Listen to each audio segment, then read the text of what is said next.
By the end of the week, you could be enjoying a meal inside a restaurant. Thanks for joining us tonight at 6. In his daily press conference, Governor Tate Reeves announces the reopening of in-house dining at restaurants and parks. Reeves says it's part of his plan to slowly reopen businesses in the state. The new order kicks in Thursday morning and ends May 11th. Restaurants will have to follow strict health guidelines before restaurants can reopen and resume in-house dining. The restaurant and bar, they must be deep cleaned. Employees will also have to be screened daily at the start of their shifts. They'll also be required to wear face masks if they come in contact with people. Occupancy will be limited to 50% of seating capacity indoors and outdoors. There must be also 6 feet between each groups, and party sizes are limited to a number of 6. Restaurants also have to have hand sanitizer at all entrances, near bathrooms, and at the hostess stations. Bars that do not serve food will stay closed. And the governor also loosened restrictions on outdoor recreation. Gatherings can now have a maximum of 20 people. Parks can be open to the public from 9 a.m. to 7 p.m. People are also encouraged to still practice social distancing.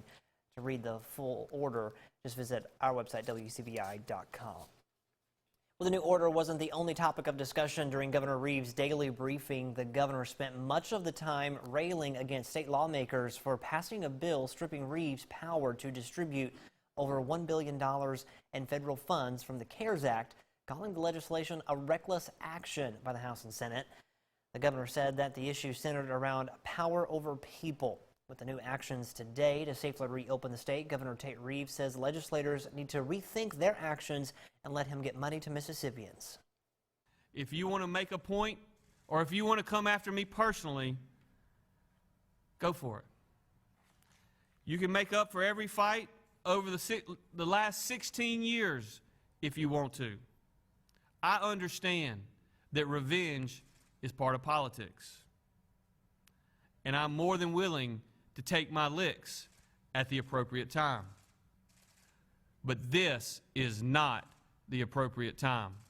Our people are hurting. Our people need help. Reeves is expected to veto the bill. Now, when asked again today, his reply was, "Wouldn't you?" If vetoed, the bill goes back to the legislature. It's been a tug of war at the state capitol over who should be in control of the money coming in from the federal CARES Act. On Friday, the House and Senate voted for lawmakers to control the funds, taking that authority again away from the governor. Our Quentin Smith speaks with lawmakers about this decision. And Quentin, the legislature doesn't always see eye to eye. Was this a close vote? Well, Scott, all but 2 senators voted for the legislator's plan. Lawmakers I spoke with say the money was allocated to the state of Mississippi. Therefore, they believe state officials should control where and how the money is used. That's a decision that didn't sit too well with the governor. When it comes to deciding who will be in control of the $1.25 billion the state is receiving, Representatives Gary Chisholm and Sheck Taylor are standing firm on their decisions to not give Governor Tate Reeves full control. That's too much money for one person to be control of, I really do believe. Me being a state legislator, I felt very strongly about making sure that my community is heard. If the money is solely in the governor's office, it takes away that very intimate dealing with myself and my constituents, making sure that their voices are heard. At this time, no decision has been made detailing where the money will be allocated. However, Chisholm says he wants to see the money go to those in the restaurant industry. Everything is takeout. That's not making enough money for them. They've got to have some more money, so I'd like to see some more money put into restaurants and small businesses that's really been hurt by this. Meanwhile, Taylor has a number of ideas how the money could be used. The Democratic Party and the Legislative Black Caucus wrote the governor a letter highlighting things such as putting money towards more testing and supplies in the African American community, as well as hazardous pay for essential employees, just to name a few. We need to make sure that it gets to the people who need it most in a timely fashion and in the amount that needs to be done. We'll figure out the rest as we go along, but number one thing is to help people in the time of need right now. Lawmakers say they realize the importance of making sure the money goes where it's needed most. Chisholm believes the more than $1 billion will be enough to help everyone impacted. We'll have to be careful to make sure that we spend it correctly and both as transparent as it can be, and then have it audited to make sure it went for what it was supposed to be. If these monies and resources are not formulated to address some of the acute issues that we have in our community, we fail as state legislators. Now, lawmakers did give the governor $100 million for immediate coronavirus needs. The governor has until the end of the week to either sign the bill, veto it, or if he does nothing, it'll go into law without the governor's signature. Scott? Yeah, we'll definitely be following that one. Thanks, Quentin. Well, the Mississippi Department of Health is reporting 327 new cases of COVID-19 today. The new positives bring the state's total to over 7,800 cases. 915 of those cases are in long-term care facilities. 7 new deaths also being reported today. Statewide, there have been 310 total coronavirus deaths. The health department estimates about 4,400 people have recovered from the virus. COVID-19 testing is coming to 2 local cities. The University of Mississippi Medical Center and the Mississippi Department of Health will be doing drive-in testing in Amory and Macon. In Macon, the one-day event will be May 5th at the Macon Civic Center. In Amory, testing will be at Becker Community Center on May 7th. Now, in order to get tested, people must be screened through the C Spire Health app or call a UMMC clinician. You must also have an appointment to be tested. The Ashley plant in Ecru is making the switch from fashion furniture to the latest in hospital wear. Team members at Ashley Furniture have designed the patterns, cut, sewn, and packaged medical gowns for Magnolia Regional Health Center. The hospital was facing a supply shortage. That's when Ashley stepped in. More than 2,000 gowns have been delivered, and they plan to make about 4,000 more. Magnolia Regional Health Center is jointly owned by the City of Corinth and Alcorn County. Fort County is extending the grace period on disconnects 2 more weeks. That's until June 1st. The association is also waiving penalties for late bills for members who may be struggling because of COVID-19 shutdowns and layoffs. Fort County is among the electric providers that chose to not disconnect power for 60 days. Past due bills that are paid in full by the end of May will have an assessed penalties waived. The waiver is only for bills that went unpaid during the moratorium, and all bills must still be paid. Fort County is also encouraging members who need assistance to take advantage of their Warm Neighbors program, which is managed by the Salvation Army. The Salvation Army, you can reach them at 662-327-5137.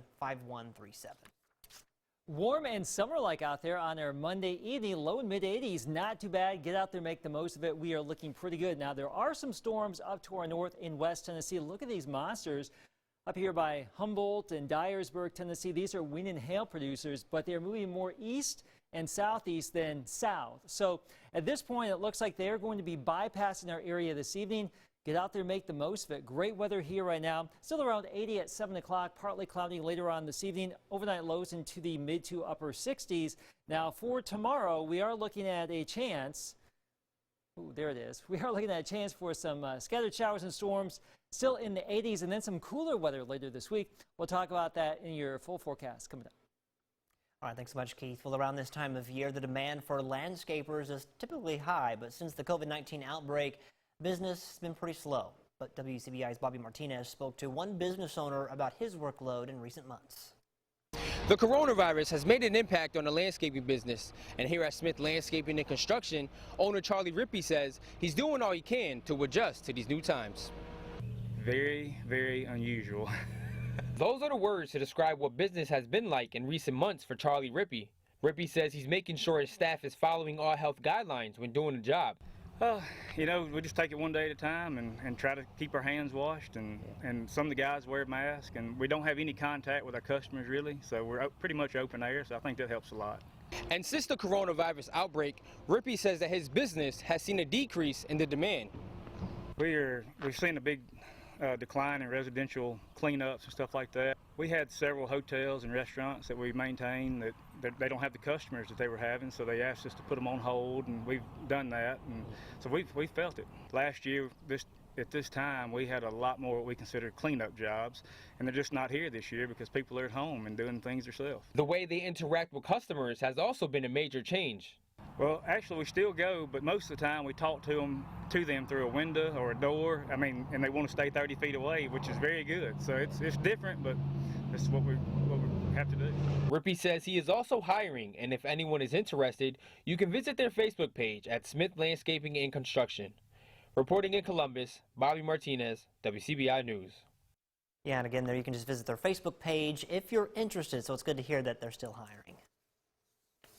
Contractors say new weight restrictions on some Lee County roads will make it tougher for them to do business. We'll have that story coming up on WCBI News. Welcome back, everyone. A move by Lee County supervisors that lowers the maximum weight on some roads is causing friction between the county and some contractors. Our Allie Martin has more. Before construction can start on a house, dirt has to be brought in for the foundation work. This home in West Lee County took 150 loads of dirt before construction could start. But under new weight restrictions on some Lee County roads, contractors may have to make extra trips to haul the dirt, which would mean a higher price for the home buyer. As a home builder, Dan Gale has to have materials hauled to his job sites. He says the new weight limits will make it tough for his business. Very detrimental because I have some jobs going on one of those county roads, and if we can't get supplies, or we can't get rock trucks, or we can't get concrete trucks or dump trucks, I can't build a house. Lee County supervisors recently voted to reduce maximum weight limits on 6 county roads from 80,000 pounds to 36,000 pounds. Tim Allred is the county road manager and says the intent is not to harm businesses, but to better maintain the roadways. The purpose of it was just for preservation of the road. One pretty good size area that you tear up could cost anywhere from $80,000 to $125,000 to put it back. The roads are in Supervisor Phil Morgan's district. He says certain types of trucks are exempt from the new weight limits. Concrete trucks are exempt, log trucks are exempt, they do a permit with us, garbage trucks, fire trucks, mobile homes or motor homes people have, but those things are just in and out occasionally. Gale says his clients will feel the impact of the new weight limits. There's other routes we could take, but that takes more time out of the day. That we could reduce the weight limits, but that just more trips costs more money, and that just transfers to the homeowner. I'm standing here at the entrance to one of the dirt pits frequently used by contractors. It's right off of County Road 1325, one of the roads impacted by the new weight restrictions. There's no other way here. You have to use County Road 1325 to get the dirt here. Contractors are hopeful supervisors will reconsider their decision.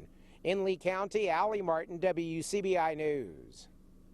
Those new lower weight limits will take effect next month. All right, we're going to send things over to Chief Meteorologist Keith Gibson. Keith, a summer-like day out there today. It is, and nice seeing you here at 6. I know, it's weird. 10 o'clock, is it time to go home yet? Well, sadly for me, sadly for you, no, but for me it will be. And you will take advantage of this. Look at this great weather in Louisville, Mississippi right now. Speaking of summer, 86 degrees. It is gorgeous out there. Vernon at Durham's Pharmacy, 83. Some cooler weather is on the way. We'll talk about it next. WCBI First Alert AccuWeather Forecast with Chief Meteorologist Keith Gibson. We just had a pretty nice weekend. It's Monday, but let's just look ahead at the upcoming weekend we have coming up in just a few days. You see all that blue? It's going to be great. 68 Saturday, 71 Sunday. Not typos here. For early May, extremely cool. Look at that 40 Sunday morning. That could be flirting with the old record lows here on May 10th in the upper 30s to low 40s, but the air will be dry, it will be sunny, something to look forward to. Right now it feels like summer, but you can see a blast of cooler air coming back in for the middle of the week. Our time lapse from today in downtown Columbus, our Alpha Insurance camera shows some of those higher cirrus clouds and low-level cumulus clouds. Now 85 degrees here across our region, mid-80s in Tupelo also at 85 degrees. It is looking gorgeous this evening. We mentioned earlier some storms and showers. We had a blip there in northern Tishomingo County earlier, but now the bigger batches are to our north. This first one will stay just to our northeast and probably move through Tennessee, northern Alabama.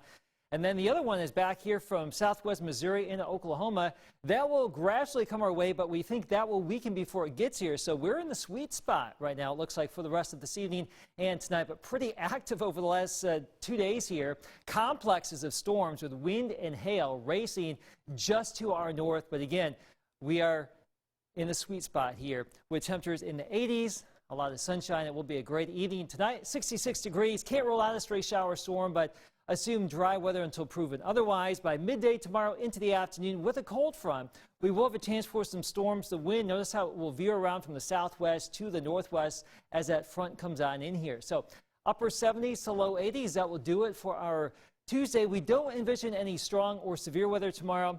Now, having said that, can't rule out an isolated storm we'll have to watch, but in general, things tomorrow look to be fairly tame overall. In the morning, a mix of sun and clouds here, 60s as we get into the midday hour, upper 70s to low 80s during the course of the afternoon. And notice how we'll have a chance for some of those showers and storms. Those will clear out by the early evening, and then we should be home free for a couple of days. Here's your AccuWeather 7-day forecast. 73 Wednesday, 74 Thursday. Pretty nice. For those 2 days, it will be wet and cool on Friday. A pretty good chance for rain, maybe some thunder. No severe weather expected there. Only 60s. We mentioned the great weekend. So all things considered, it's got pretty nice for the next 7. Living for the weekend. Thanks so much, Keith. Well, Lowndes County's observance of the National Day of Prayer will look a little different this year. Most years, people gather in front of the courthouse for a moment of prayer and to hear speakers. This year, Columbus National Day of Prayer will take place virtually and will be streamed live on Facebook. The National Prayer Day is this Thursday. To join in, just visit the Columbus National Day of Prayer Facebook page at noon. It's that time of year to honor graduates and the folks that got them there. We take a look at how that's changed in 2020. It's one of the biggest days in your high school experience, graduation, but the COVID-19 pandemic is changing that nationwide. Here at home, Columbus High School is making sure their graduates experience this milestone with a drive-through graduation. Every senior had a designated time to walk across the stage and have their picture taken. They were also allowed to bring 3 family members. Since the school year isn't over just yet, students signed a form promising to finish their school assignments to meet graduation requirements in order to receive their diploma. I'm so grateful that we were able to see them walk the stage. I've got one that's 18 and I've got an early graduate, so the fact that they were able to walk the stage from adolescence into adulthood together is overjoying. Hope that we'll, of course, move down and trickle down to the next family member and decide that this is a great accomplishment and something that, students will look forward to doing in years to come. A big congrats to them. Over 100 seniors participated in today's ceremony. Well, educators are also being honored for their hard work this week. Teacher Appreciation Week highlights the dedication of classroom teachers. Only this semester, their duties are being stretched far beyond the traditional classroom. Students are now being taught from home, and that's made their teachers get more creative, online, over the phone, even old-fashioned worksheets. Teachers are keeping students engaged. On Mondays, I Zoom with my entire class, all 22 5-year-olds. We Zoom. And we talk about the subject of the week, and we read stories together, and we just kind of catch up on each other's lives. And then every day I send a Loom video out, and then I read a story, and I go over whatever the center work is for that day with them, and send that, and then they can kind of do that at their own pace. 22 5-year-olds, that's what she said. Teacher Appreciation Week is from May 4th through the 8th. We'll be right back right after this. American Legion Post 49 military has a new way to honor the area's veterans. As part of its rebuilding effort, the Tupelo Post installed a new flagpole. A new project will feature a 40-foot walkway around the pole with bricks that can be purchased to honor those who have served their country. The bricks are inscribed with names of service members from Lee County who died in combat. We did some research through the National Archives, and we have found 149 KIAs, or battlefield casualties from Lee County from World War I through the present. So we purchased a brick and had it engraved for each one of those. In addition to that, we have a few more battlefield KIAs, either family members of our members or people that our members served with. Definitely a nice way to remember those folks. Now, bricks come in 2 different sizes. You can get a 4x8, and that costs $100, or an 8x8. Those are $200. Weather-wise, this evening, big storms up here in West Tennessee near Jackson. Wind and hail producers, Scott, it looks like those will stay just to our north here, but we'll have a chance for storms tomorrow. We will keep those storms up there, way up north. Yes, that's what we like to see. Keep them way away from us. Yes, indeed. We like the summer-like temperatures, so. A chance for storms tomorrow, but a little bit cooler later this week. Sounds good. Thanks, Keith. Thanks so much for watching, everyone. Have a great night. We'll see you back here tonight at 10 o'clock.